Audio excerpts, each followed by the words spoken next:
You can write in the packet if you didn't bring a pen. journal. Just make sure you've got a pen. If you don't, I can give you mine.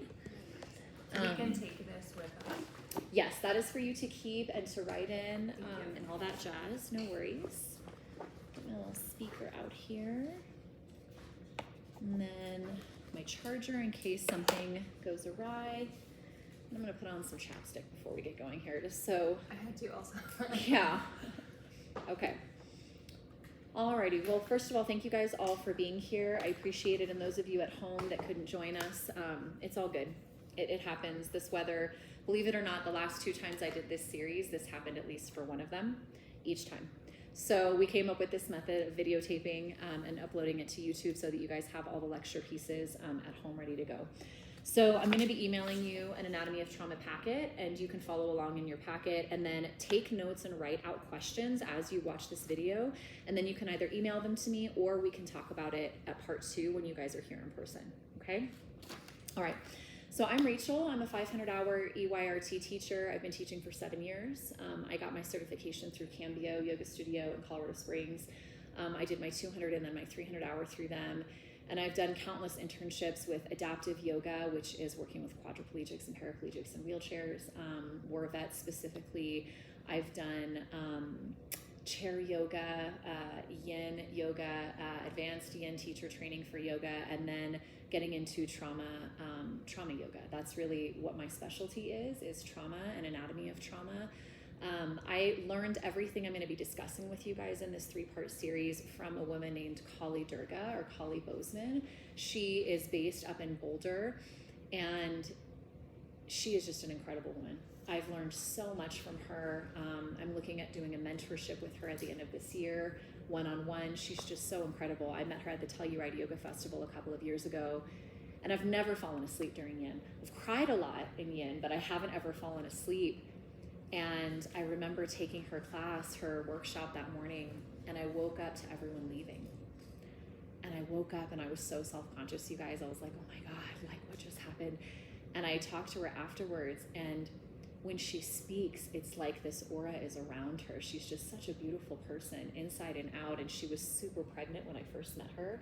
And she had these beautiful like Buddha beads like hanging over her beautiful pregnant belly. And I was like, you are just a sight to behold. Anyways, I wanted to just give you that piece so that if you want to go deeper into any of this, you can contact her. She does a lot of deeper immersion trainings in some of the pieces that we're going to be talking about through parts 1, 2, and 3, okay? And also just to give her credit for all the knowledge I'm giving you, or a good portion of it that I'm giving you is from her and her trainings that I've gone to. So yeah, that's just a little bit about me. I want to go around and ask you your guys' names one more time and just what brought you into Anatomy of Trauma in a nutshell. I know that we've got to all have our backpack of bullshit that we're wearing, but just a little piece and where you heard about this and what brought you in, and then we'll go ahead and get started into our part 1, okay? So let's start with you. My name's Daniel, and I feel like I've always had trauma, and I'm now, in the last 10 years, it's shown in my body, and then as I release it from my body, I'm finding there's parts that can't, because it's trauma. So I'm learning that yoga is a big part of releasing it, but I think there's other stuff to learn. I'm just excited to learn a little bit more and hopefully release and continue releasing and help others do it as well. Yeah. I love that. Thank you for being here. And you're right. We'll learn a little bit about that piece, and we have a lot of therapies and techniques to help this recover, if that's possible. But our physical bodies take more time, and our physical bodies need different techniques to heal. Sometimes it's shaking. Sometimes it's fascia. Sometimes it is talk therapy. Sometimes it's nutrition. You know, there's so many different things that go along in our physicality of holding on to trauma, and you touched on it so perfectly. So thank you for bringing that up. All right, what was your name one more time? I'm Marissa, and yeah, I've also been looking a lot more into the connection between physical ailments or struggles and my body, and my physical body, and yeah, done some internal family systems work in the last couple of years, which I noticed was like Part 2, year yep. 2, yeah, which I feel like does connect, and I'm trying to put that together, the parts work and this work.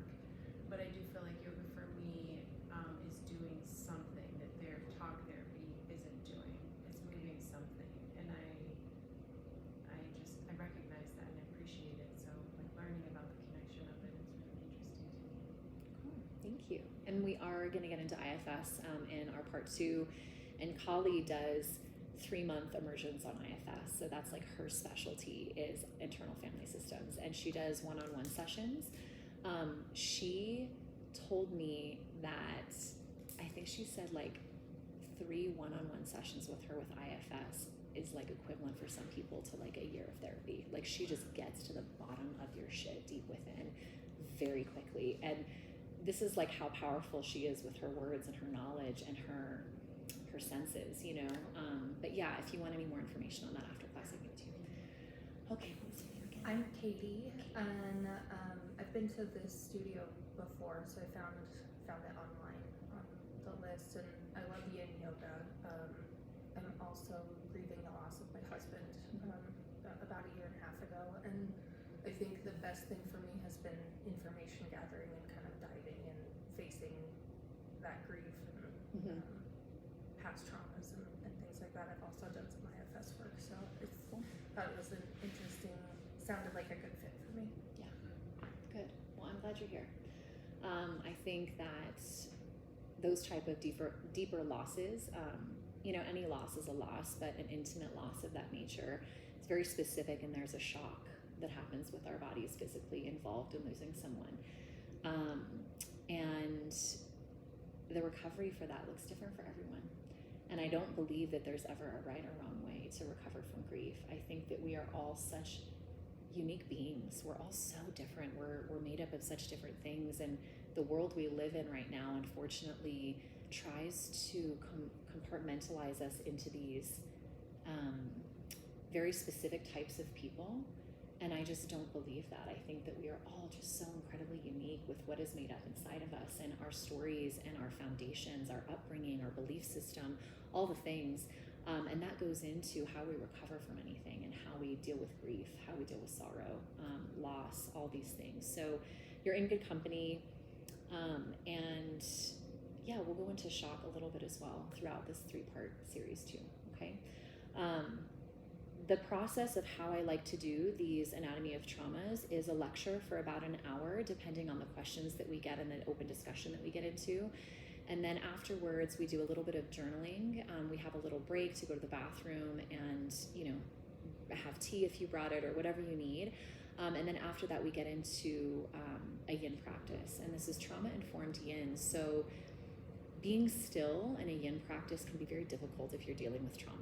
Sitting still is hard. You know, it's not easy. And so trauma-informed yin offers more slide and glide techniques in between the holds, and then also a lot of self-inquiry and meditative inquiry of self within those long holds so that you're able to unpack, unfold, so that you're able to start to bring closure, if that's possible in your body, to some of these things that are aching to be heard within you.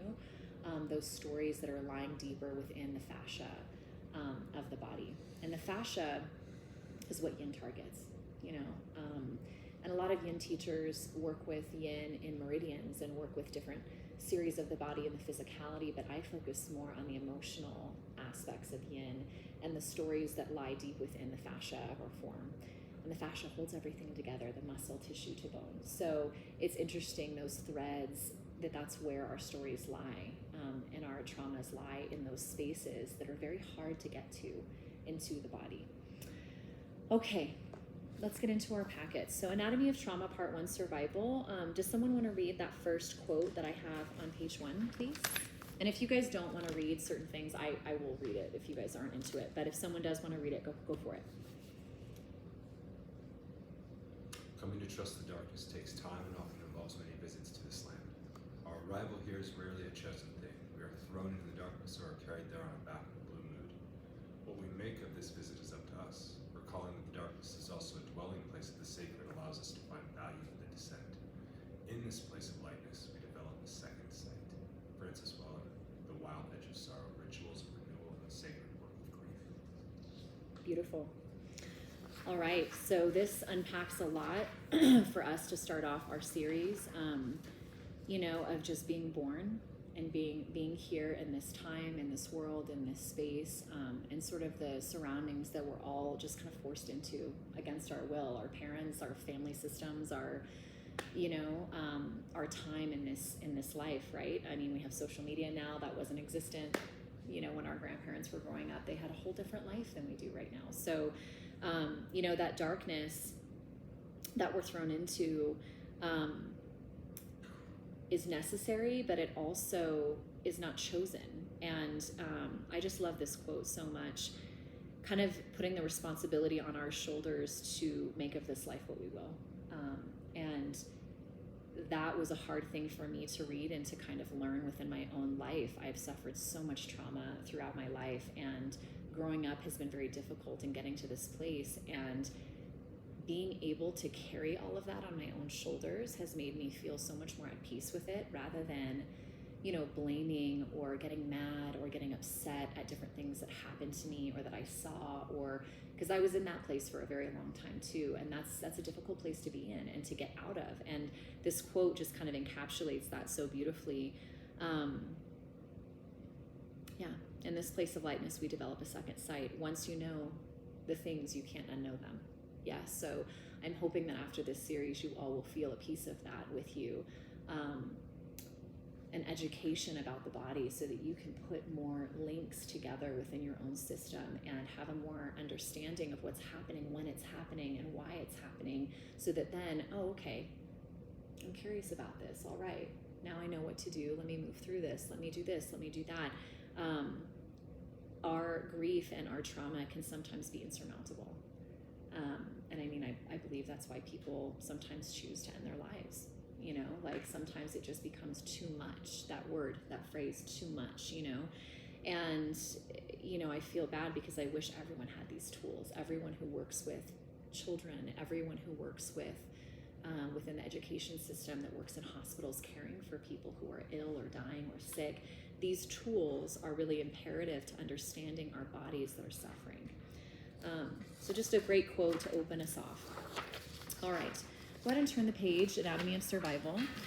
So a couple of things here. Our most important job of our brain is to ensure survival. That is what our brain is focused on 99.9% of the time, survival mode on a constant basis. At any given moment, we are experiencing two waves of experience. Number one is feeling sensation, taking an interest, getting curious. So the input, what's occurring around us right now. That's the first wave of experience. The second wave of experience is the response, right? Labeling the emotion tied to the sensation. How do I feel about what I'm seeing? How do I feel about what I'm experiencing? And those are the two waves of experience at any given moment that we are going through. We're constantly judging what's happening in front of us. Is this pleasurable? Do I want more? Or is this not pleasurable? Do I want less? And these are just animalistic qualities of our nature of being human, our brain ensuring survival, and then, seeking more of pleasure, what brings us pleasure physically, mentally, emotionally, and then seeking less of what doesn't give us pleasure. So whatever is less pleasurable is not to be tolerated, and what we're seeing that is pleasurable, we want more of on a constant basis. We use obviously more brain energy to have less of the no pleasure. That seems to be more difficult than getting more pleasure. So we use more brain power, more energy, seeking the less pleasurable things in life, okay?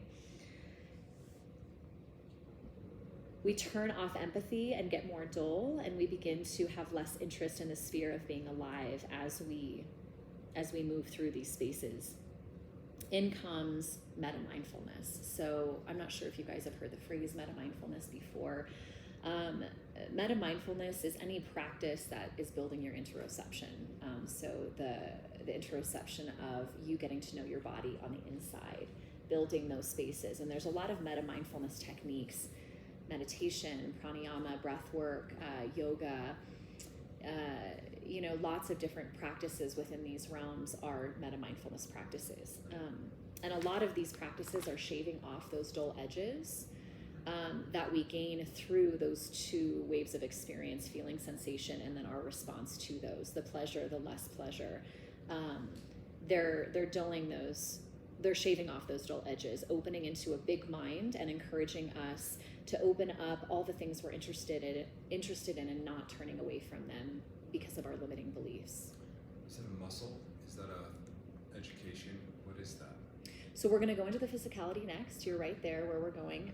The amygdala, the insula, the vagus nerve, the nervous system, all of these things are affected by meta mindfulness. So it's not just any one given muscle It's or all of thing. it coming together as It's a one. system. Yeah, Yeah, it's totally. a system. And we're going to talk about each of those functions and each practice that is tied to that function that can help regulate it. Okay? Does that answer your question? Okay, cool. All right, so getting into the anatomy of survival, that first paragraph there, does someone want to read that for me? Anatomy of survival. Trauma is not just an event that took place sometime in the past. It's also the imprint left by that experience on the mind, brain, and body. This imprint has ongoing consequences for how the human organism manages to survive in the present. Beautifully written and put. That imprint, right, is what we're left with on the mind, body, and brain. We can't unknow what we already know. We can't unsee what we've seen. And that imprint really affects our body's physicality, our emotions. You know, think about PTSD, you know, different situations like that. These are those imprints that are still lingering in the tissues, on the body, on the mind. And there are ongoing consequences of that. You know, look at alcoholism or drug addiction, porn addiction, you know, PTSD, I mentioned that. Like all these things, you know, there's always a reason why someone is the way they are. We don't just wake up and become bad people or addicts or, I mean, well, I guess if you are pregnant and you are abusing drugs, you can be born technically addicted to drugs. So there's a technicality there, but you guys understand what I mean. All right. So the most important job of our brain is to endure survival. Number one is register. So register is what is needed in the body right now for survival. Is it food? Is it rest? Is it protection? Is it sex? Is it shelter? Number one that our brain is going through is registration. What's needed in our body right now for myself to survive? Do I need shelter? Do I need to eat? Do I need to rest and go to sleep and take a nap? Those are basic human functions, right? Number two is create. So this is your map of the world. Where do I go to get my needs met? Where am I going to get fed? Do I need to go to the kitchen and make myself a sandwich? Do I need to order food? Do I need to go grocery shopping? Where am I going to get sex? Can I go bug my wife or my husband? Or do I need to go do something else? You know, these kinds of things, sort of creating that map of how you're going to seek that registration that you just registered of what you need. And where do I go to satisfy those needs? This is also where we start to widen our window of tolerance. When we create that map of a world, so I need to go to the grocery store to get groceries to feed myself, right? Well, my car's out of gas. That sucks. I gotta stop at the gas station and get gas so that I can get to the grocery store. You're widening your window of tolerance. You're tolerating the fact that you need to be uncomfortable for 5 minutes and go to get gas first. And then, you know, these are just like the steps that our brain takes to do something, right? Generate, number three. How do we generate the necessary energy to get there? Where is the fuel in the body to get our needs met? Do you have enough fuel? Have you eaten today so that you can go on that run, you know, that you want to go on? Have you gotten enough sleep the night before so that you can focus in class today and learn what you're here to learn? Where in the body is that fuel coming from to get your needs met? Number four, warn and protect. So this is, just put in parentheses, the amygdala function, which we're going to get into the brain mapping after this. Warn and protect, are there any threats between where we are now and where we need to be? What's in the way? What's outside of our window of tolerance? So is that gas station being robbed right now and I can't go in there to get gas? Am I going to have to sit here and deal with this now? Like what's in the way?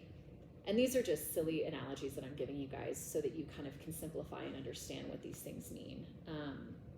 But this is kind of where we start to find that reactiveness in our bodies with the amygdala function, with there being a threat to getting our needs met, right? The second we feel threatened, there's a physical reaction that's occurring. What's outside our window of tolerance? We each have a window of tolerance. I speak about this a lot in my yin practices of things that we're willing to tolerate and not tolerate. So you guys have all met you know, that old neighbor who is just grumpy all the time, that doesn't really have anything nice to say, you know, that just is negative constantly. Like, these people have a very small window of tolerance. They aren't happy. Like, so many things are wrong all the time. You know, their window of tolerance is very small. And when I talk about widening our window of tolerance, it's to make our lives better. Well, I can't control that this snowstorm happened today. I can't control that I just had 3 people not show up. Does it suck? Yeah, but we're going to figure it out and everything's going to be fine and yada, yada, yada. We all got here safely. That's wonderful. You know, my window of tolerance is pretty wide. It takes a lot to bother me. You know what I mean? At this point. Now, 5, 6, 7 years ago, that was probably a different story. I wasn't as kind. I wasn't as understanding. I wasn't as nice to my kids. Like, I was so stressed out because of all of this stuff that I was dealing with. My nervous system was so out of whack that my tolerance level was here, you know? So when I talk about that window of tolerance, that's a really good observation of self, of what, you know, you're tolerating in your life right now and what exactly you're not tolerating very well. And not with judgment or criticism, but just neutral observation, that curiosity of self. You know, we're such complex creatures. None of us is going to be perfect. We're all going to have our own issues, but can you look into those and kind of go, I wonder why I'm like that. Like, I wonder why I don't like this. Number 5, adjusting actions based off of the knowledge consumed. Do I hide? Do I run? Or do I continue? So this is kind of that assessment stage. After we've gone through all these steps, registering, creating, generating, warning, protecting, now we adjust. Do I keep going? Do I change my route to the gas station? Do I go to a different gas station because this one's being robbed? What do I do to continue? Trauma and the imprint it leaves can affect any of these 5 things, dulling the insula in our brain to no longer feel, diminishing our interoception. So this is kind of how we pull it back into being traumatized. This is a healthy brain going through these 5 steps in order, making choices and decisions, right? But when we've suffered trauma, some of these get out of alignment. And that's when we don't understand our own behaviors.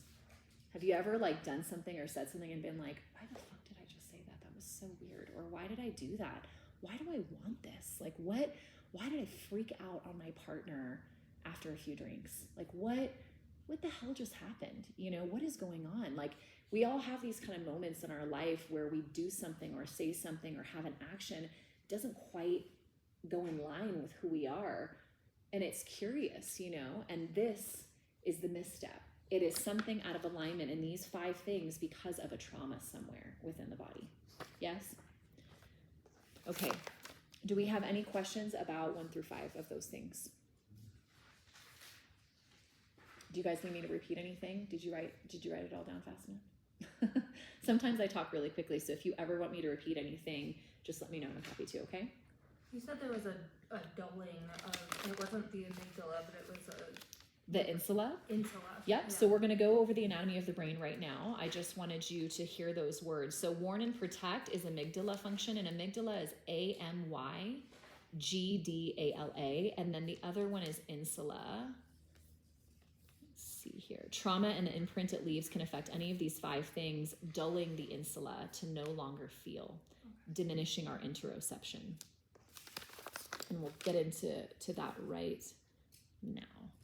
I'm just wondering about the window of tolerance, because I'm also a recovering people pleaser. So I'm wondering if like the window of tolerance can be too wide in that you're dismissing your own needs. So the window of tolerance and boundaries are different. Okay. Those are a little bit different. And I'm a recovering people pleaser too. You're in good company, my friend. And a lot of that goes back to childhood trauma. That goes back to the way we were shown how we receive love. And, you know, in childhood, our parents from our generation, how old are you? 38. Okay, I'm going to turn 37 this next month. So our parents were probably close-ish to the same age, yeah. So that generation typically was really focused on self-image and perfectionism. And you know, not to go too far down that rabbit hole, but having parents, you know, you got to stay in school, you got to go to college, religion, you know, just like shoving all these things into your foundation of there not being a space, a safe space for shame, for guilt, for mistakes. You know, my stepdad was very abusive physically as far as discipline goes and stuff. And like, I couldn't put one toe out of line ever. And that's where my people pleasing came from. It was like, oh, this is how I get to be loved. Like, I'm only going to get loved if I am perfect and I am well behaved. And let me help you with this and let me help you with that. And oh, then you'll love me, you know? And people pleasing is really interesting. It's so crazy how that is formed within our psychology of growing up. And then how to break that is really, really difficult. It takes a lot of time, enthusiasm, and consistency to break that people pleasing stuff. So we can talk a little bit more about that later on if you have some questions, but yeah, boundaries and window of tolerance, a little bit different. Window of tolerance is more on a physical level and on a brain level of safety and unsafety, of control and less control.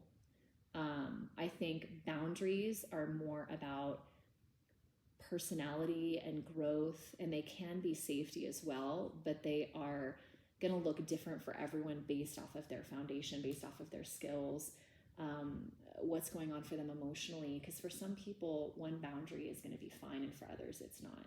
You know, they might not have any issues with that. All right, so getting into the anatomy of the brain, go ahead and turn your page. All right.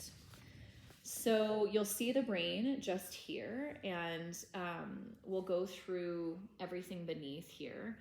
The prefrontal cortex, the focused attention, self-control, compassion, free will, judgment, and planning. Actually, none of these have arrows on them, do they? So you guys are like, where is the prefrontal cortex? Prefrontal cortex. Okay, images. Forgot to draw the arrow. Okay, so your prefrontal cortex is going to be this part of the brain right here, just right in the front. Dan, can you see just right here in the front? So you can draw a little arrow to that space. That's your prefrontal cortex. So this is where our focused attention, our self-control, those of you at home, we're just pointing to this space right here. That's your prefrontal cortex. Focused attention, self-control, compassion, free will, judgment, and planning new things. So, you know, pre-planning everything in advance. This is where kind of all of that system lies. Limbic and mammal, those are going to be where our emotions live, our memory, our hunter-gatherer, and then the limbic.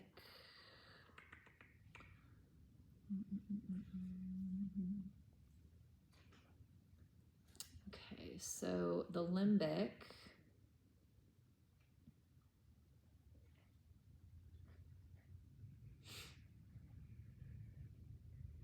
hippocampus, thalamus. So the limbic portion of the brain is in one layer deeper, and then the reptilian brain, the oldest part of the brain, is a little bit further back. Does that make sense?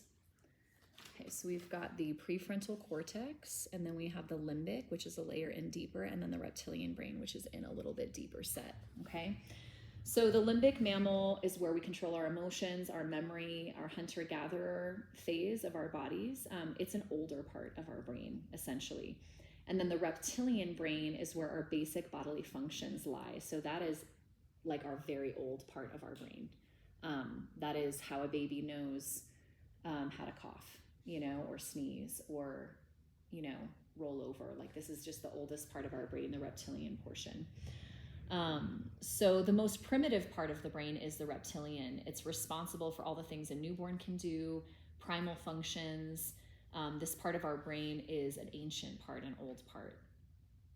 The limbic system, the mammalian brain, the hunter-gatherer is a little bit older. This is when we became mammals. Our behavioral expressions started taking place. This is where we monitor danger. This is also where the amygdala is, that word I used earlier. This is where we feel pain or pleasure. This is where we process pain and pleasure in the brain. This is our control command post, where we experience the challenges of living in a social society, in a social world. So just a really interesting part of the brain. There's a lot going on in that limbic system, the mammalian part of the brain. And then the top layer, the neocortex, the top layer of the brain, just right across the top here. This part of our brain allows us to sit still. It allows us to adapt language facilities. It gives us the ability to make meaning of something. It allows us to plan or go into the past, kind of future or past decisions. This neocortex top layer makes choices possible. We can kind of go down, all the different avenues of thought there, like, well, what will happen if I don't go to work today? Well, I'm not going to get paid, and then I won't be able to pay for groceries, and then this and this and this. It kind of makes all of that imagination happen. This is where we can imagine what will happen if I don't do certain things, or if I do certain things, what could occur or what's already happened.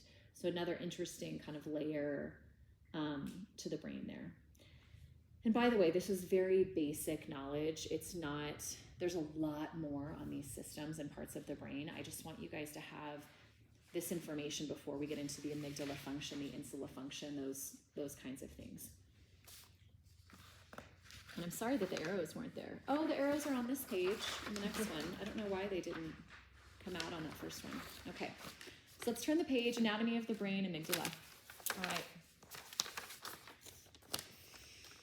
So the amygdala is the smoke detector. This is the alarm system of the brain, essentially, or your widened window of tolerance. The more active your amygdala is, the more reactive you are. So I remember when I was getting my divorce with my ex-husband, I was just struggling so much with my reactiveness. I would just react to everything so deeply, and then I'd get so mad at myself afterwards. Why did I say that? Why did I react this way? Why don't I have any self-control? Like, what is wrong with me? All those things that we kind of like go through in our brains. And this was like years and years and years ago. And I didn't know any of this. Like, I didn't know about my amygdala function, and I didn't know that I had an overactive amygdala.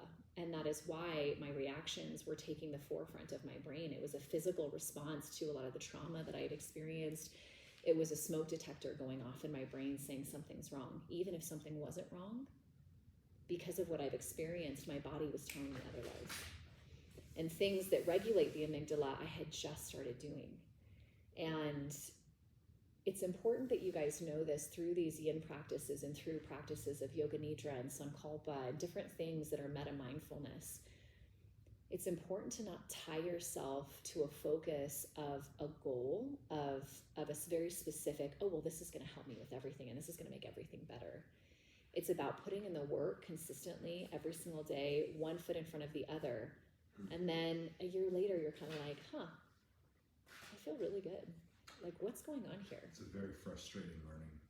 It is, because we want immediate results, instant gratification. That's, taking a pill. We want to take that pill and get on with our day. And that's a societal problem that the world has given us. That is an expectation that the world has set that is so damaging and unrealistic. Sometimes, yes, get a headache, take some ibuprofen, it helps you, right? Like, some things do get instant gratification, but when it comes to our physical nature and these things that we're talking about, the amygdala, like, you want to take the necessary steps for a long period of time to heal that part of the brain, not just take a pill and make it think that it's better, which, speaking of pills, I don't have anything against, taking antidepressants or anti-anxieties. I do think that it does do things to the amygdala and insula to help them, but it is also an interesting way of helping them. And I think that including other practices that are non-medicinal can be really effective as well. And maybe tying them into medication as well. I just don't want you guys to think that taking antidepressants is bad or that I'm against that or anything like that. I just think that learning about all this stuff is so interesting, and learning the why behind reactiveness and things like that. And then when you take antidepressants or anti-anxieties, what they do to the amygdala and insula is dull them. And dulling these parts of the brain isn't necessarily fixing them. It's making you just feel better, which is important, right? To get to work. I can't call in sick today because I'm depressed. I got to get to work, I get their purpose. There is a purpose behind them. But I do still think that these practices of meta-mindfulness go deeper than medication, Okay, so the amygdala recruits the nervous system to respond if something happens. Fight or flight mode goes through the reptilian brain, and it also decides when to turn the ambulance sirens off.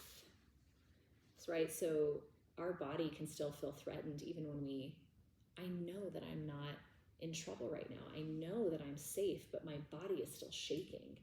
My body is still telling me that something's wrong, even though we're here, the doors are closed, we're all safe, but my body remembers that snowstorm where I was stuck in the cold for 8 hours and I'm freaking out right now.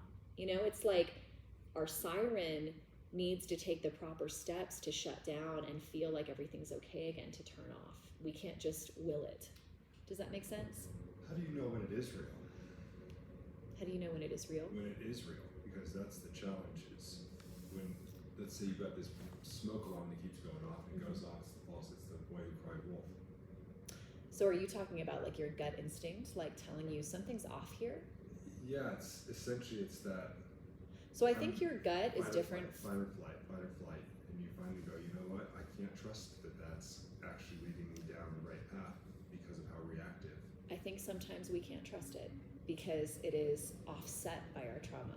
And once we've regulated more and more and more and regulated that part of the brain, you start to have more faith. Practice and regulation of faith and trust. And more trust in that part of the brain. But that, again, it takes time. Yeah. I think just after dealing with the trauma, knowing that you're going to be out of whack for a little while, knowing that you're going to be unregulated and your responses aren't going to be quite right for a little while is something that is totally understandable, and we don't like it. We don't want that. We don't want to be snapping at people and getting mad. If you've experienced gun violence or been in a shooting and a loud noise happens and it's your kiddo playing and you're like, whoa, whoa, whoa, and you like freak out on your kid for a second. Nobody wants to do that, you know what I mean? But there's a part of you that's unregulated, I haven't been able to regulate my systems enough. And it doesn't mean don't hang out with your kid. It just means have that open conversation. Hey, buddy, do you remember when that thing happened last year and I got really scared? That noise freaked me out and scared me. I'm sorry if I scared you because I yelled, but this is what was happening in my body. We're allowed to be humans. We're allowed to feel these things. It's the knowledge behind it and then doing something about it. I'm going to do a yoga nidra tonight because I know that that's going to help regulate my amygdala. And right now I'm feeling so fucking reactive to everything. I need to meditate, or I need to go get into a yoga class, or I need to just have a glass of water and have a bath or go for a walk. Get to know what regulates you so that you have this bag of tools, and we'll talk about a lot of those tools in this series. I'm not just going to set you free with this information without the tools. So that should help you a little bit, kind of have some options of what works for me and what doesn't. Because everyone has their different recipe. Some people, it's sankalpa, it's mantra, that repetition of their brain, that training, that rewiring, right? For other people, it's meditation. And enough meditating every single day will start to calm these systems and start to regulate them again. It's interesting. We all react differently to different parts of the yoga. Some people need ashtanga and powerful handstands to feel better. Not for me, but that might make you feel more regulated and that might help your amygdala be less reactive. Using every muscle in your body to push into a handstand. Sometimes it's shaking. Sometimes it's yelling in a very cathartic, healing way and activating your throat chakra because you weren't able to do that when you were 5 or when you were 4. Everyone's recipe is different. And there's no judgment to how much or how little you need of each thing. Yeah? All right, so fight or flight mode goes through the reptilian brain and it also decides when to turn the ambulance sirens off. Trauma keeps it on. The body has to understand that the threat has ended. Meta-awareness decreases the amygdala function. Okay, so all these techniques that we're going to go through, breath work, meditation, sankalpa, yoga movement in general, like vinyasa, because vinyasa, right, you're holding a pose, you're taking 3 to 5 breaths, and that ujjayi breath is a pranayama. That ujjayi breath while we're moving into these poses, and we're moving through the vayus and shapes of the body so that we can push through all of these traumas that are inside the body, right? Yin, sitting in a half butterfly fold with props, I'm getting into the fascia in my hip. You know, that's a really big place that we hold a lot of trauma through our hips. And I'm holding it so that I can soften all my tissues. So watch this. My foot is active and I'm folded forward. Now just take a look at my leg. So do you see how once I let this go, my shoulders were able to let go? Yeah? So yin is about falling into the pose and softening around the insula, softening around the fascia so that we can breathe through those spaces and bring fresh oxygenation into those spaces where we hold the traumas, the stories. But it's going to be different in vinyasa than yin. And you might need vinyasa. You might need that handstand. You might need none of the physicality, and you might need meditation, you know? So meta-mindfulness decreases the amygdala function, okay? All right, insula. Onto that next little portion here.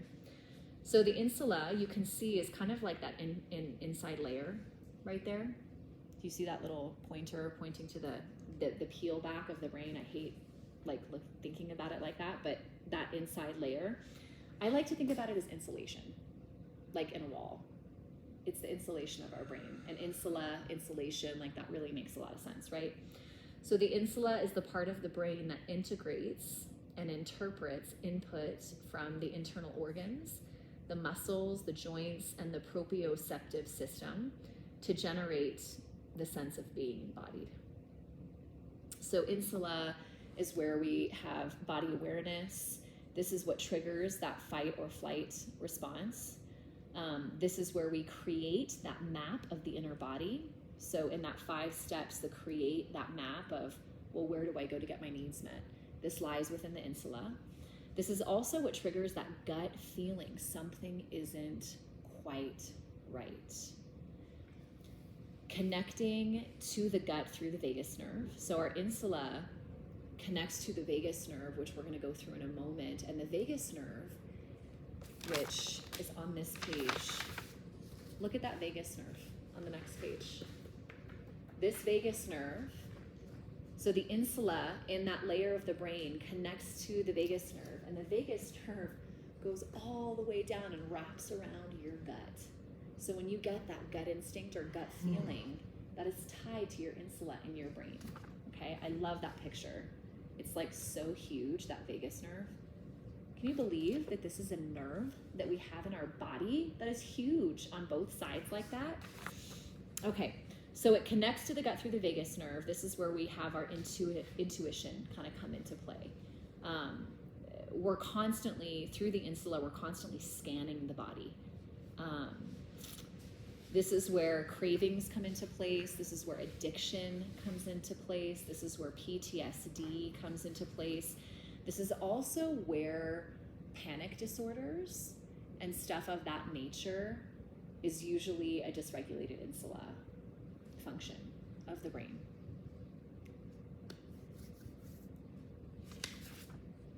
We're going to talk about how to calm this down.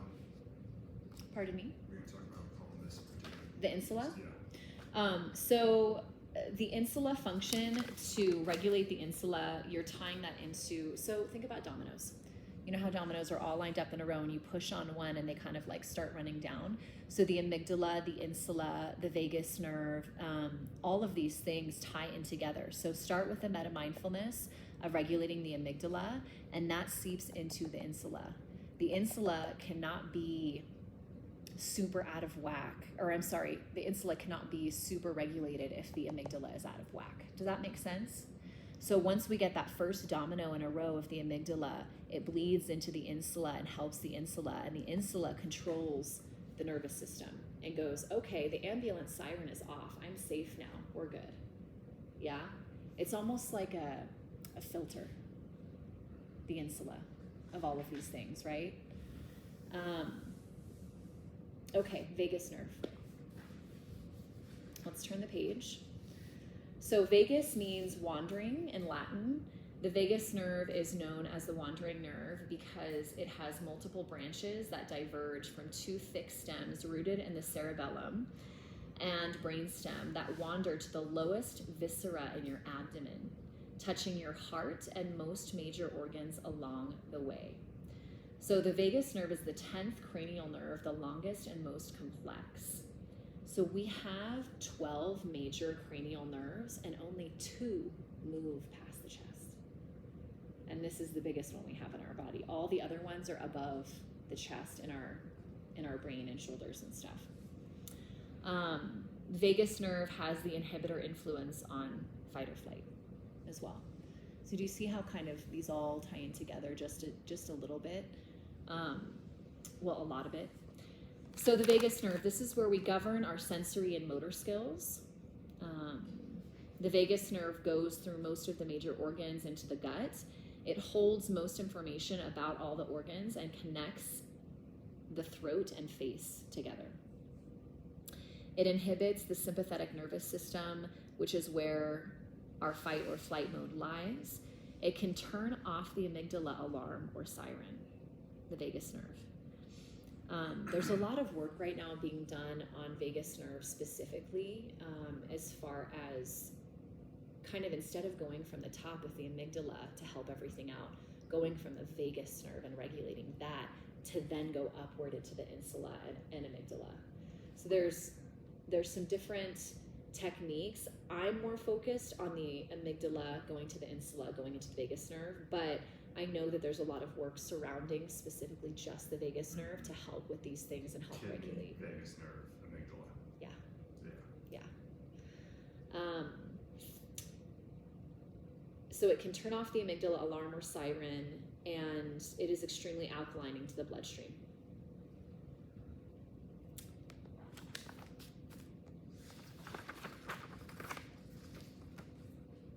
Okay, so neuroplasticity. Neuroplasticity, this is how you focus your attention, activates your brain in different ways, and how you activate the brain changes the structure of the brain over time. So think about patterns of thought that we build, right?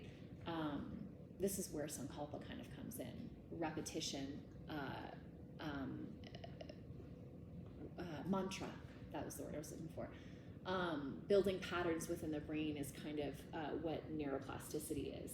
So this is changing the structure of our brain over time. So imagine saying to yourself, I'm ugly, every day, one time. You're going to start believing it. You know what I mean? If you say your Sankalpa, I am safe, I am love, I am patient, your Sankalpa, your mantra, whatever it is, saying that every single day, there will come a time where one day you believe it and you're like, wow, okay.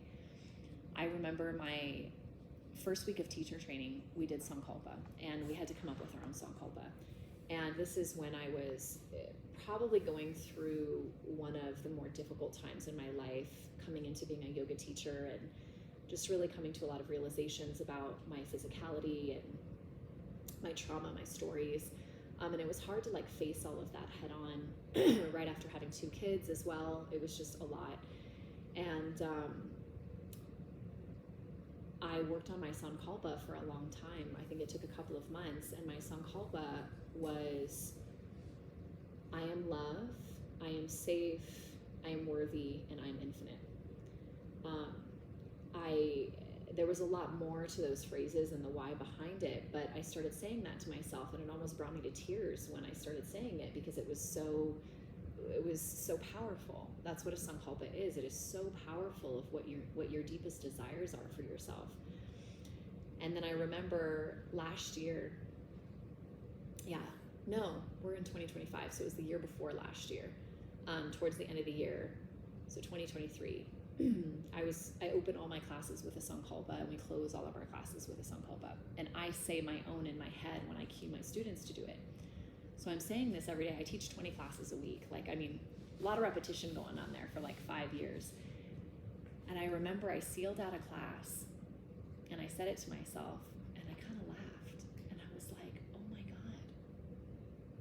God, like, I feel all of these things. It's here.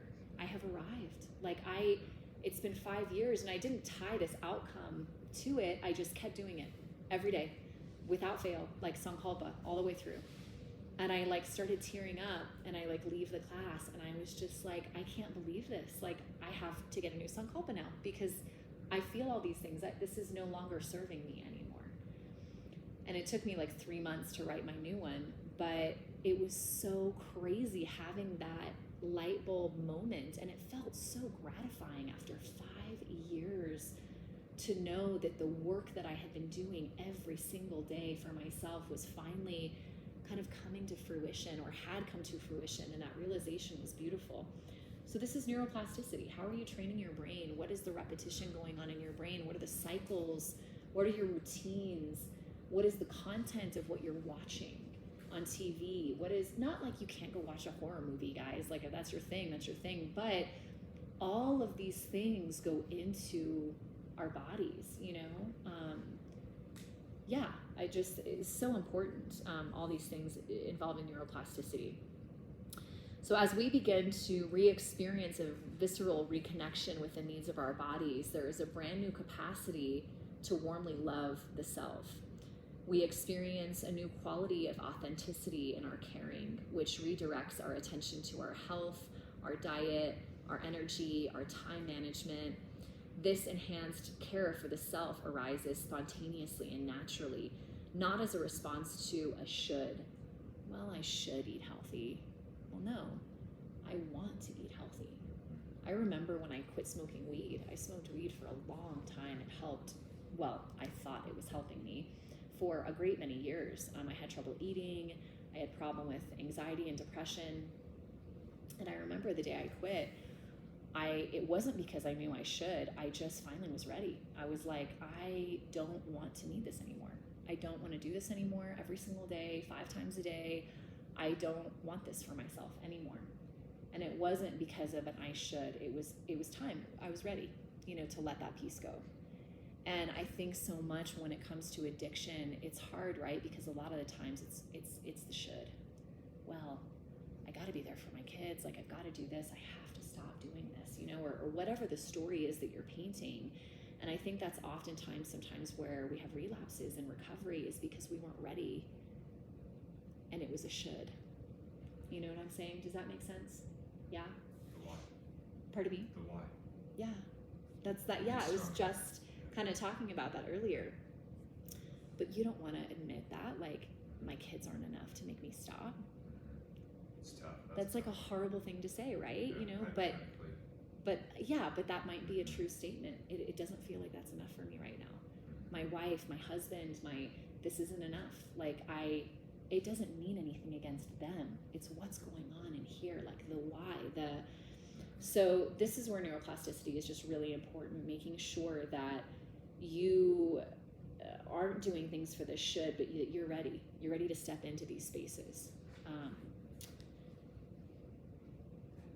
We are able to experience an immediate and intrinsic pleasure in self-care at that point.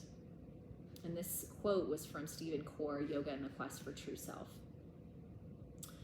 So neuroplasticity, this is where we rewire tension patterns, where we build new neurons based off of what we're doing, where we are creating new synapses or conditions on the brain. And this is a sheathing along the brain, or an insulator, giving us a quicker response or muscle memory. This is where we take state to trait, where practice becomes being, embedding it into our architecture of our brain. So neuroplasticity, that sheathing around the brain, is really an important part of our architecture of the brain. We are practicing states that we want to embody until they become traits. That's why consistency is so important in our practice. That's why saying that Sankalpa so many freaking times in 1 week for 5 years, like I still cannot believe that that's how long I was doing that for. And look, I had other recipes in my, other ingredients in my recipe of wellness that were helping really well, but that was a big one. And like having that moment, like I can't tell you the joy that consumed me. Like I'm almost crying thinking about it right now. In that moment, I just was like, holy crap. Like I never thought that I would feel these things. It felt impossible. It felt so overwhelming, you know? So yeah, 5 years, like, wow. That's what I was going to say about this neuroplasticity thing. It's time. Yeah. So much time has to go into neuroplasticity, and that can be so frustrating when you're in the middle of a darkness. And you're just like, there's no easy way out of this. There's no pill. You could take a pill. Is that the best option, or is that another advice, or this or that, or how do you actually move through it with grace? And what if there's not grace? Like, how do you just move through it at the pace you need to move through it? I think that's why I'm so passionate about this work, because I love giving people more tools in their toolbox of knowledge, because I didn't have these pieces, and that's when it felt hopeless. When I didn't have this information, all I was doing was judging myself and criticizing myself and falling deeper into my despair and sorrow, and I wasn't able to pull myself out, and I didn't want to be here anymore. And, you know, I was looking into taking a pill. I was trying to go get help psychologically. Like I was trying to like figure all these things out. I was trying, but it just wasn't clicking, and it was frustrating, and I was damaging relationships at the same time. I mean, it was just this snowball. And that's why I love this work, because it has given me another life, you know, it feels like. And I have, everything in my life has gotten better. Everything. My work, my children, my relationships, my partner, my home, you know, my art, my teaching, like just everything. And it's so authentic.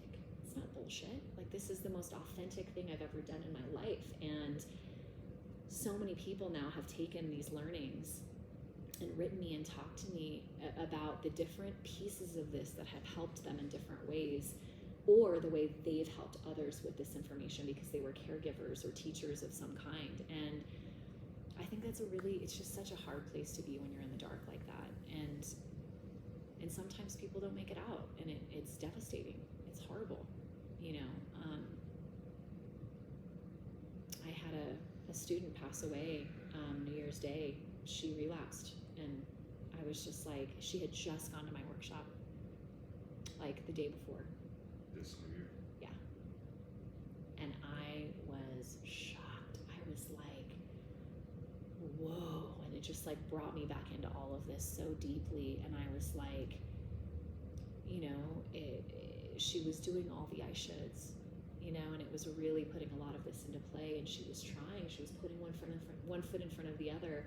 And sometimes these demons, sometimes these traumas, sometimes these things are so rooted deep within us that we need so much work.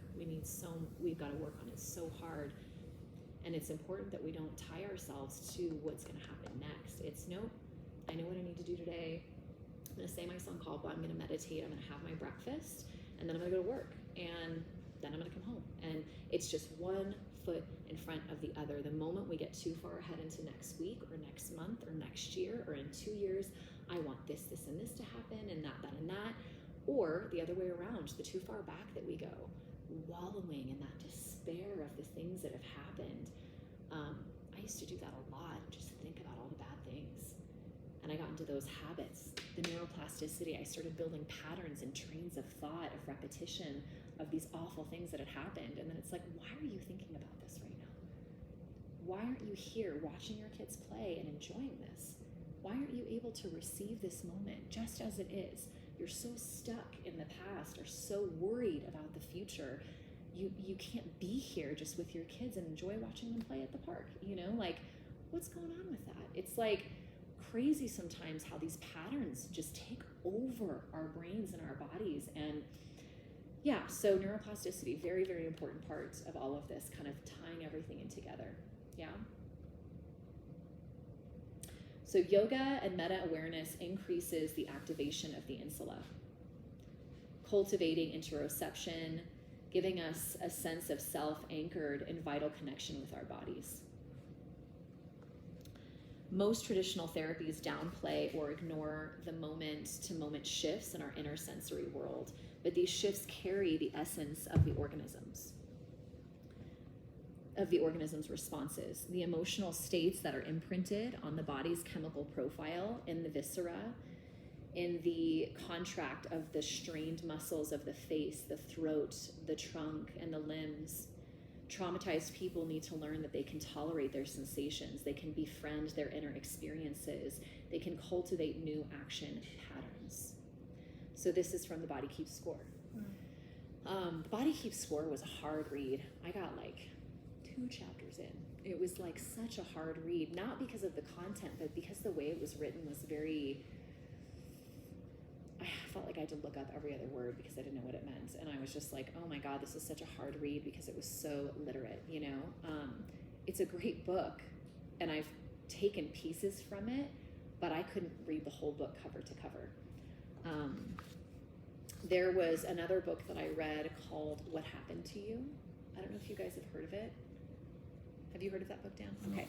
So What Happened to You was another kind of vital portion of understanding trauma in the body. At different stages of your life, different things happening affect the body a little bit differently on a physical level, on your emotional level, your hormones, you know, being a female, being a male, your relationship with your father, your relationship with your mother, just different things like that. It kind of broke down trauma and how it affects you as an adult and in different relationships as an adult. And just a really interesting read on getting to know myself more and getting to know what I had experienced, and also how far I've come and how much of a chance I didn't stand getting here because of everything that I have experienced from birth until now. You know, I had to fight for this to be here, and I'm so proud, you know, and reading that book was like, whoa, like, look at you, like you're doing the thing, like you're doing life, like you didn't really have a good setup for all this, you know, and you still managed to figure it out. Like, so that was another really good book to kind of understand a little bit more of the why behind different things. Spending a lot of time with Louise Hay. Pardon me? Louise Hay. Have you all spent time there? No. She's so Louise good. Hay, is Yeah. she an author? Yeah, she's an author. She passed away pretty recently, I think. Oh, really? Um, Let me write that down. Her name. You're gonna love her. Yeah, thank you. I'm just looking for new reads right now anyways. I'm so bad with authors' names. I only remember book titles and I like never remember the author's name. Okay, Louise, is it L-U-I-S? Louis. L-O-U-I-S. Hay, H-A or E? Y-S. E-Y-S. Okay. Yeah. Cool. And essentially, she's got YouTube is really good. A lot of her books are on YouTube. Oh, Before you read them. Yeah. It's all about healing the body and how trauma shows up in the body, Mm-hmm. and how you release that. And also, I think it's a mix between what it sounds like The Body Keeps Score and What Happens Now. Yeah. It's like the middle ground between those two. It's What Happened to You. What happened to you? Yeah. Thank you. So there was another book, I think it's The Wild Edge of Sorrow. And I think that was the Very quote. first, Yeah. So I had to read that before I took the Anatomy of Trauma teacher training. And I remember this lady was going to therapy and she was talking to this guy and she was caring for her mom who had dementia and Alzheimer's. And I don't know if you guys know anyone who's cared for anyone going through that, but it is really hard. Like, it is so tough, especially when it's a family member, because I mean, it's traumatizing going through something like that with someone who's not a family member, but someone who's your parent who birthed you into this life. Like, it's just a really complicated situation, and it can be extremely fatiguing and draining and confusing and difficult to see your parent like that. And this lady is talking to her therapist, and she's just exhausted, and she's like going through all the reasons why she's exhausted caring for her mother, and she's crying, and she's like, you know, so overwhelmed by life. She'd have a right to be, you know, and she says, I feel like I am just a sailboat in a storm, and it's just storming and the waves are just knocking me side to side and I can't hold on, and I'm trying to hold on for dear life, and that's how I feel in this moment with my life being like this. And he said, what if you were the storm? Instead of trying to hold on to the boat, what if you became the storm? And I was like, whoa, like, I don't know. I thought about that and I was like, well, yeah, it's like, okay, so how do I do that? How do I become the storm that holds the boat rather than this lady just struggling for survival on the boat? Because I related to this lady like so much. I was just like, yes, girl, like you are so overwhelmed, like da da da da, and I like just related to this character so much. And then he said this, and I just was like, oh. And I think that's the work that we're doing. I think that becoming the storm is taking back your life, is doing all the work. And maybe the work for you is going for a run every morning, it is eating healthy, and then it's meditating at night before you go to bed, maybe getting into a vinyasa class once a month or once a week, you know, holding a stable job. Maybe that's you winning at life, and that is you being the storm, right? And other times the recipe looks different for different people for different reasons. Maybe it's going to a therapy session twice a week and, you know, not doing drugs, and maybe it's, you know, there's just so many different variations of that. But keeping that story in your mind when something happens head on, and when you're dealing with something really, really hard in your life, how can I become the storm? What am I doing right now to help myself and take back my life?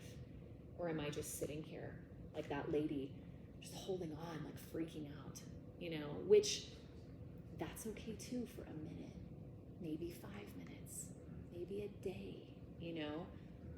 Give yourself permission to feel things still, but then become the storm. How am I going to deal with this? You know, we are coming back time and time again to deepen, to rewire the brain until we become embodied. Yoga is one of the only practices on this earth that rewires our brain, and that is a fact. Neuroplasticity is essentially brain hygiene. It's brushing or flossing your brain. When we have these tools under the mindfulness umbrella, the meta-mindfulness umbrella, we are able to have a more balanced emotion. We are able to have better immune health, and we have the ability to have compassion and understanding for other humans when they are suffering and when they are going through a hard time. Our practice eventually becomes our new baseline for tranquility. I love that phrase, baseline for tranquility. I talk about it a lot in yin yoga. You know, that being a practice, practicing state to trait, you know, practicing having this baseline of tranquility deep within your webbing of your soul, you know, so that nothing can waver it. You're just right here on this line of tranquility. Sure, you might kind of dabble up and down a little bit depending on what life has to offer you in that moment, but being so strong in whatever your recipe is, that's pretty unwavering, your baseline of tranquility. Meta-awareness or mindfulness practices are emphasizing sensation and the ability to feel sensation, activating new somatic intelligence. These practices increase our interoception, which is essentially what's happening inside of our bodies, what's occurring and how do we feel about it, those 2 waves of experience that I opened with. The more strengthened our interoception is, the more we want to live in the body. The insula, or the body's code of ache, which, I love that so much. The insula, the body's code of ache. Living a more aware, awakened life. Becoming aware also means being more uncomfortable. We come into the world with a certain bandwidth, a certain tolerance. We must continuously ask ourselves, how much do we want to see? How much do we want to feel? What's happening in my life right now to invoke that second wave of emotion? We must create a backbone of stability no matter the circumstance.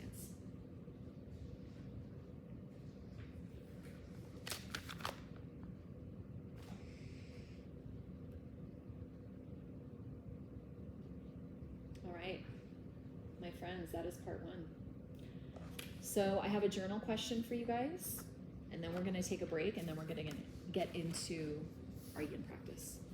Okay, so firstly, any questions?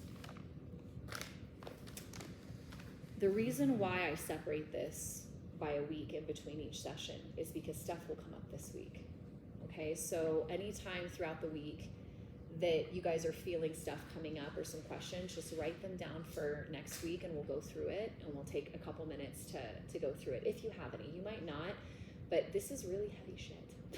And sometimes we just need time to sit with it. And to do all of this in 3 days, one after the other, I think is really overwhelming. It's just so much information. So take this with you this week.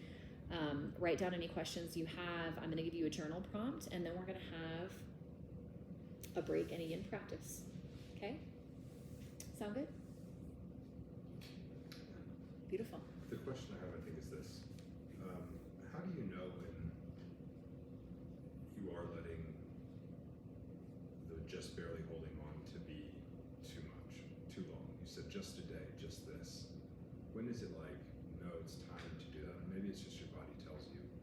But there does come a point where you say, this is affecting relationships. Like you said, this is affecting. Mm-hmm. Is it just something individually, but there does come a point where someone's like, they're about to take their life, Mm-hmm. and then you have to step in with that process. Mm-hmm. In your mind, what's the navigation point between As someone on the outside talking to someone else, or you? both? Okay. Almost. I know it's not fair, but it's No. That's for that's very me, open. It just came from over Christmas Mm-hmm. to New Year's, the first time I got sick in years, Uh-huh. and my energy was gone. I've never experienced that before, where I didn't have the energy to go do. Yeah. And it made me literally sit for a week in my thoughts Mm. and essentially wallow. Yeah. Or I use that word Dwell. yesterday instead of dwell. Yeah. And I felt really like, do I need medicine? Is this like, I've gone a week now. Mm-hmm. This is so unhealthy. But then to look, okay, all these things are going on, maybe a week's allowed. Mm-hmm. How do you know when allowing yourself the permission, the grace, Mm-hmm. to have that space to be there, to go through your husband, like that's, how do you give yourself permission to have that space, and when does that space go, you know what, it's time to move through that, or So this is where interoception comes in, getting to know yourself. Yeah. Getting to really spend some time with yourself and getting to know yourself. I say unfortunately, but I mean fortunately. I know myself very well. I know the things I'm good at. I know the things I'm not so good at. I know the issues I have. I know what gives me reactions, and I know why. I know what is healthy for me and what is unhealthy for me. I still choose to do unhealthy things sometimes because I'm not perfect, and I what is that word? I can't think of the word I'm thinking of, but sometimes I just want to take pleasure in what's going on in the moment. And I'm not talking about anything serious like drugs or alcohol or anything like major. I just mean, for me, I'm trying to think of like my vice. Like this last weekend I was in Napa visiting my mom, and I went shopping and I bought myself a coat. And I probably didn't need to go get myself this coat. I have like an obsession with coats, and I bought this coat, and I was like, man, I shouldn't have done that, but I really like this coat. I'm talking about that kind of shit. But on a more serious note, I just know myself so well at this point because I've practiced getting to know myself, and I've had really difficult conversations. I've read these books. I've thought about things in a productive way. That's really important because there's dwelling, right? And then there's being productive with your thoughts and with, why am I thinking about this right now? Well, I'm thinking about it because that made me think about it. Or am I thinking about this because I'm still holding on to it? And there are some things, so my new song Kalpa now is about letting go and forgiving myself. That's the next stage of my healing. And I knew that after 3 months of journaling and kind of getting to know where I was at with everything, that were the next steps that I needed to take. Those are my deepest desires now. I think getting to know yourself, just how I explained, you know, what you're good at, what you're not good at, the things you enjoy, the things that are your vices, the things that are unhealthy that you like and adhere to, the things that are healthy that you like. Getting to know those things, you should know when is a should and a could. Like, okay, it's time, you know, like grief is never ending. I would love to tell you that you're going to get over it one day, but you're not. The truth is you're going to tolerate it better. When someone dies, we don't ever get over it.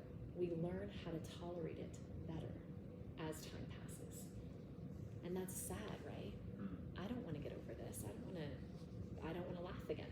I'm sure laughing was hard that first couple of times after your husband passed away. It's those moments, right? But that's where tolerance comes in, that window of tolerance. Today I'm tolerating my father's death better than I did yesterday. You know, or today I'm tolerating the loss of my husband better than I did last week. I feel pretty good today. I feel like I can go to work, I want to eat, I want to laugh at that joke.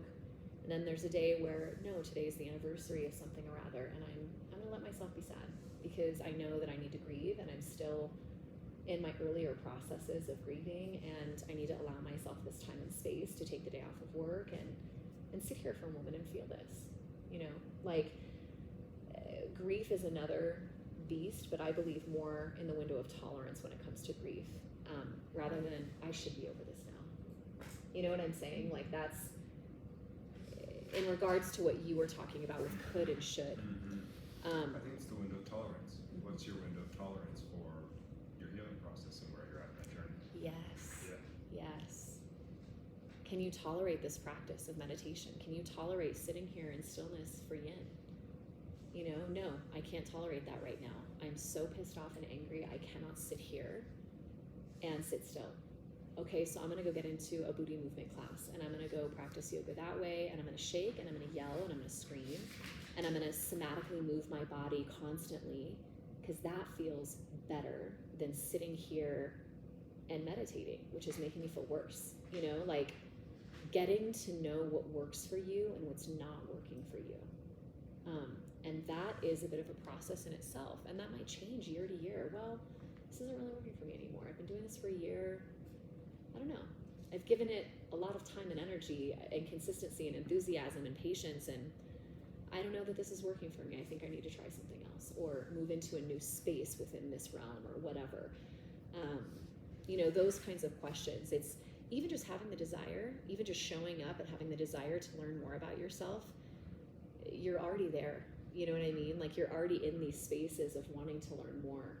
It's the people who have that really small window of tolerance, you know, they don't want to hear it. They want to be the way they are to some extent because that's more comfortable. I talked a little bit about the uncomfortableness of all of this. It's uncomfortable to know this, you know, like a little bit, because it means you have to work harder to be happy. But when you're happy, you know you're genuinely happy. And it is a very authentic place to be. You're not faking it. You're not pretending, you know. You're not telling yourself you should be happy. You're enjoying this and you're happy. You know, it's a process, but it's a worthy endeavor, I think, for every human. And I wish that I could give all this information to everyone, because I just feel like it's so vital for us to know these things, to grow up successfully and be able to handle this screwed up world that we're in right now. You know what I mean? Like, May I ask a question along that line? Sure. One more, and then Yep. I'll stop. and then we'll take a break. To religious experience. You went to a religious experience? Yeah, Okay. recently, Okay. just church, Yeah. essentially, but I don't want to bring the dogma into it, and I don't want to bring all that stuff. Okay. One of the words that was said was, this world is a place of suffering, and until you find your connection with faith, that is the thing that allows, and you live for that faith, then that's essentially the difference between being able to tolerate, window of tolerance, this suffering that we're constantly in all day, every day. That comment has really messed me up in a lot of ways, because I'm processing almost the nihilism, the darkness behind, is everything actually actually suffering? Does everything have to be uncomfortable? Because in many ways, we're talking about survival. Survival's not an easy thing. It's not easy to feed yourself and to make sure you've got water. And we've got a really system today where I can go turn on the sink and get water. Right. It's clean, but then it goes levels on this. So is the fundamental nature of being in a physical body suffering has been spinning. Does that make sense? Yes. And I think you cannot have joy without suffering.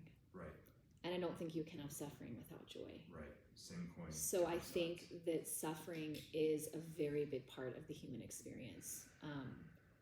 I personally am not religious, and so I can't speak on that aspect of some of the things that you mentioned, but I do think that a big part of this is suffering and learning how to deal with your suffering, of being human. This whole experience of being here. Yeah, I mean, I do think it's a part of it. And if I didn't have everything that happened to me, I wouldn't be here. And I love where I'm at. I love my life. And that's a bit of a mind fuck sometimes, you know, like, did all that really have to happen to me to get me here? Well, apparently so. and now I'm here and I'm really happy, and I didn't think I would get here, but I am here, and it's like, okay, all right. I can deal with that for right now. You know, it sucks because there was death, and there was this, and there was that, and there was addiction, and there was, you know, abuse, and, you know, all the things, right? But what am I going to do with that now? Well, I'm going to choose to help people, and I'm going to choose to be a great mom and a great partner and a healthy human, and to share my love and my authenticity and my teachings, and to just help heal wounds of people. And that is my purpose, and I love that, and my suffering gave me that. So I don't know, it's a strange concept, but I think, again, this is just my own way of dealing with my own shit too. That's very positive, and it's been helpful, and it's helping others, so I'm gonna keep going, you know, like It's the way you've turned it into art. yeah, essentially, yeah. Yeah. Yeah, so I hope that kind of answers your question a little It does, bit. and what it makes me realize is I think my window of tolerance for suffering maybe isn't, even though I've gone through a lot of suffering, my window of tolerance for suffering is still Smaller, limited. limited. So I'm finding anger when suffering comes up, because it's like, no, I've had enough of this. Yeah, I'm now angry it's here, instead of just being more adaptable to the actual fact that suffering, and maybe that's why this phrase of everything is suffering is very discouraging. Well, now that you know, Yeah, can you become the storm that's around right. your suffering? Now that you know what I mean? Like, mine was, why is this happening to me? Why is this happening again? Why? Like, that was my pattern, my neuroplasticity, my pattern of my brain just firing. And I don't really do that anymore. Now I'm just problem solving and just taking a minute to breathe for whatever that is. Understanding my stories and why I'm emotional at certain times for certain reasons, why I get triggered by certain things. It's such a powerful tool to know yourself better. And then once you know, like I said, you can't unlearn it or unknow it. It just becomes a part of you, and that interoception just gets stronger and stronger and stronger. And you do begin to trust yourself more. I trust myself now more than I ever have. And when I make decisions or get a gut feeling or feel a certain way, there is no wavering anymore. I used to be so unsure, that people-pleasing part of me just, I don't know, well, what if it's the wrong choice? And I just was so on edge all the time with my anxiety. And now that trust is so strong within me, that line of tranquility, that baseline, that backbone, you know, within me from my practice, that most of the time my decisions are pretty unwavering. And I never thought that would happen. I always thought I was going to be a mess like that. And it's like, no, this is what I want. Using my empowered no. I don't want this. No, thank you. You know, like, and nothing against you. Like, and I don't feel bad about it anymore. You know what I mean? Like, it's strange how these practices just seep into each other, and help. This helps that, which helps this, which helps this, which helps that. And it just kind of, it's like that domino effect, right? Of everything just kind of coinciding. And years of practice got me here of all these things and learning about what was working and not working for me. And I'm not saying you guys need 5 years of a mantra to help you, but find what does help you, find what's going to work, and give yourself that time and patience. You know, that frustrating part is understandable, but not tying yourself to a result also needs to be there. Just putting in the work, you know, and that's hard. We want the result. We want to know what we're getting out of this. And it's like, no, don't tie yourself to that outcome, because let me promise you, the outcome is going to be better than you could have ever imagined. If you don't hold it to that space and you just let it happen and do the work, it will just happen. You know what I'm saying? And that's an interesting process, but it's a worthy endeavor. Okay, guys, take 5 or 10 minutes, use the bathroom if you need it, and then set up for your yin practice. So we'll put our papers away, grab water, mats. Are you guys chilly? A little bit. A little bit? I feel like the temperature went down just like a touch. I kind of want to turn it on. Yeah, I might want to turn it on for our yin practice just a little bit. All right, guys, at home, I'm going to send you guys this link, and then I'll see you guys next week. Let me know if you have any questions. I'm sorry that you're missing out on the actual yin practice, but you can catch me at yin Wednesday nights or Friday nights. I teach trauma-informed yin classes all the time. So I promise you, you're not missing out too much. You have all the information. Go do your own yin. Yes, do your own yin at home. And I can't wait to see you all next week.